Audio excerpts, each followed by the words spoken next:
Hello mga kaibigan, kumusta po tayong lahat? Ito na naman po si Tito's Random World, Search for Truth Channel.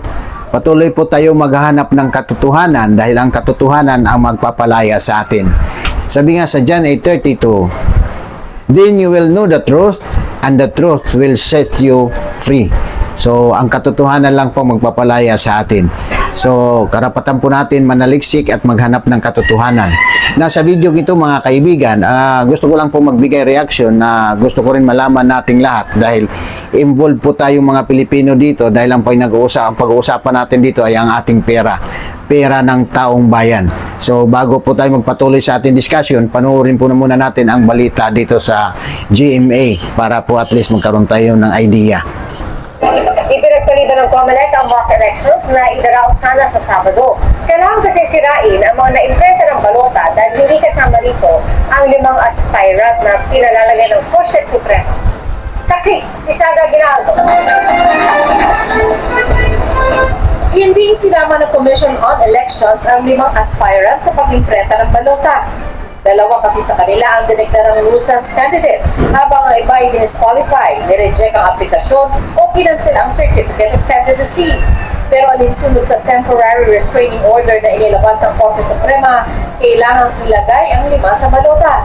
Kaya tigil muna ang pag-imprenta ng balota sa National Printing Office. Ayon sa COMELEC, 6 na milyong balota ang kailangang sirain at hindi na magagamit sa darating na eleksyon. Sumulat na sila sa Commission on Audit para ipaalam ang gagawing pagsira at inimbitahan silang saksiyan ito. Ito yung bahagi ng mga balota na pinatayang nasa 6 million na sinasabi ng COMELEC na naimprenta na nila pero hindi na nila magagamit. Sa pagtaya ng COMELEC ay nasa 150 million pesos ang nagastos na nila sa pag-iimprenta ng mga balotang ito. Isesulat na po natin ito later. Kasi po baka may mag-akusa dyan na baka magamit yung mga balotang yan. Tatalima ang COMELEC sa utos ng Korte Suprema pero hindi raw itong madali at may mga aktibidad na maantala. Yung pagbabago ng election management. So mga kaibigan, napanood po natin ang balita na nag-issue daw ang Korte Suprema ng restraining order o TRO para i-stop ang pag-imprinta ng mga balota dahil nga nag-cause complaint ng mga ilang kandidato na hindi isinali sa listahan ng balota. So, mga kaibigan, medyo nakakalungkot po ito dahil marami tayong napanood sa mga nakarang araw na mga kandidato na hindi sinali sa balota at ang iba naman ay dinisqualify. Ang iba naman ay dinisqualify. Lalo na mga kaibigan, yung kalaban ni Martin Romualdez sa Leyte na bigla na lang hindi isinali ang pangalan sa kanilang sasampul balot. So, mga kaibigan, actually, hindi lang isa yan ng mga naglabas ang issue. Kaya nga ang iba siguro, dahil alam nila na isa yan paglabag sa kanilang mga karapatan, ay lumapit sa Korte Suprema. At ito na nga, yung Korte Suprema, naglabas ng restraining orders, kung hindi ako nakakamali, noong January 15. At January 15, mayroon din ulit lumabas ng mga TROs. Das noong January 17, ito sa mga local mayors at vice mayors na ganun pareho din ang problema. Pero mga kaibigan, hindi po ito ang problema ditong malala. Ang malala dito dahil nga ang COMELEC, di natin alam kung nagmamadali o umahog sa tatrabaho nila. So, di ko maintindihan kung bakit nagmamadali at hindi binusisi yung mga tamang proseso na hindi sana abot sa ganito na may maraming magreklamo sa Korte Suprema at wala sanang TRO kung nasa tama ang proseso ng kanilang pagpapatupad ng mga batas. Okay? So, ang issue dito, mga kaibigan, hindi po yung mga politiko. Ang issue dito is yung pera ng taong bayan na na-involve. Alam niyo bakit? 6 million copies na ang na-print ng COMELEC na ballots. At itong 6 million copies, mga kaibigan, hindi po ito mapapakinabangan at sisirain po ito. At alam niyo ba kung magkano ang halaga ng ballots na na-imprinta nila? Is equivalent to 150 million. 150 million na malagatak. Sabi nga sa waray, na malagatak. 150 million nasisirain lang, nasayang, nagtapon lang tayo ng pera ng taong bayan ng 150 million. Now, ito yung issue dito. Kay VP Sara nga, confidential budget na 125 million na alam naman natin na ginestos ng tama ng Office of the Vice President according sa COA, 125 million, hinahabol na nila at gusto pa nila impa-impeach ang ating vice presidente. Ha? Gusto pa ipa-impeach at ang sabi pa nila is majority daw ng mga Pilipino, 41% ng mga Filipinos according sa survey na gusto ipa-impeach si VP Sara, pero nagdududa lang ako saan kumuha ng 41% na interesado magpa-impeach si VP Sara. At ang sabi naman ni ex-Senator Laila de Lima ay yung rally daw nung INC, yung inorganize na INC noong January 13 na National Rally for Peace na umabot ng mahigit 1.5 million. Diyan lang to sa Pilipinas, diyan lang po sa Manila, hindi pa kasaling nasa probinsya. So, ang sabi ni Senator de Lima ay hindi daw po ito busis ng majority, ito ay minority pa rin, ha? Minority. Sino ba ang sinasabi nilang majority? Yung majority ba yung boses nila ng ilang katao lang? Yung nagrally sa EDSA nung nakaraan lang? Oh, wala nga yata mag 10,000 yung mga attendees dyan sa rally ng gusto ipa-impeach kay VP Sara. Tapos sasabihin nila 41% ang gusto magpa-impeach kay VP Sara. At sinasabi nila yung 1.5 million na nag-attend ng rally na ayaw na ipa-impeach si VP Sara at support doon sa pronouncement ni Pangulong Bongbong Marcos na ayaw ng impeachment.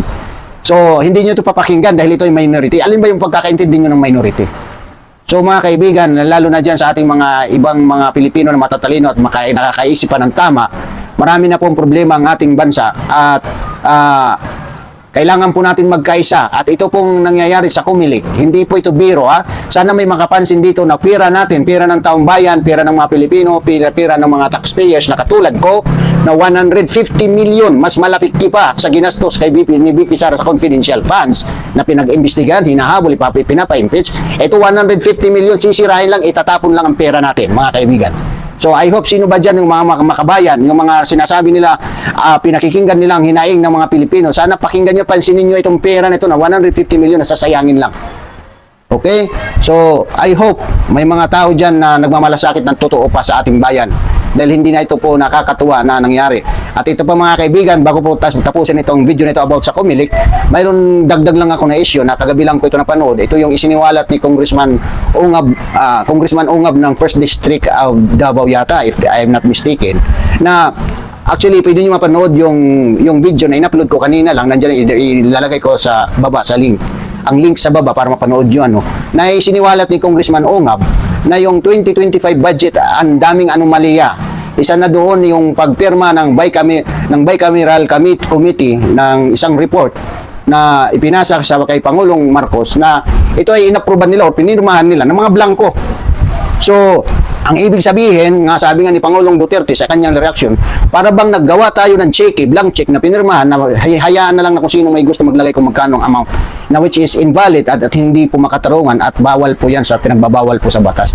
So I hope ito tuloy-tuloy po ito busisisiin na pundo ng ating bayan dahil pira po ito natin na hindi lang ito piso lang or 100 or 100,000 piso per billions of pesos pong pinag-uusapan dito na bakit ginanyan lang nila kadali at dapat dito ay may managot. Sabi nga ni Franz Castro doon sa interview niya sa kanya na may panahon pa naman noon si Pangulong Marcos na ibalik sa Kongreso yan, i-veto niya, ibalik sa Kongreso, i-reject niya kung totoo niya. Pero nagtataka lang ako doon sa nababalita ko na pinag-usapan daw thoroughly examined or studied by the group ng PBBM ang budget, pinag-aralang mabuti.